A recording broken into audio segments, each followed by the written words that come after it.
We all know that collaboration is hard work, but to get at the root of social problems, it's essential to include multiple perspectives, particularly from those marginalized within systems. Moving from conflicted or entrenched situations to openness and possibility means ensuring that issues are addressed honestly, people feel heard, and risk-taking is supported.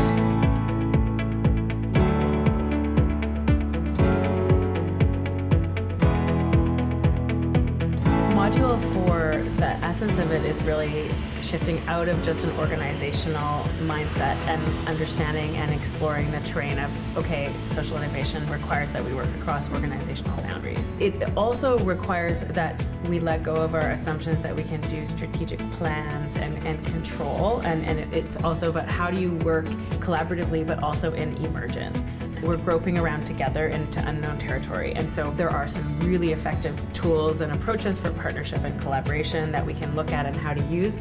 It's more exploratory and less predictive. How do you work in a space where you're navigating those dynamics of emergence and then also really taking seriously issues of power and issues of how are we creating the world that we want through democratizing power and addressing marginalization that is so often embedded in the existing social systems. One of the key pieces that I see that will come out of Module 4 is the shifting not only out of your organization but out of your own perspective. So actually being able to kind of sit in other perspectives to really be able to understand, look at that problem definition that we did in Module 2, but through multiple lenses, and really seeing how that creates a richer space for actually moving forward.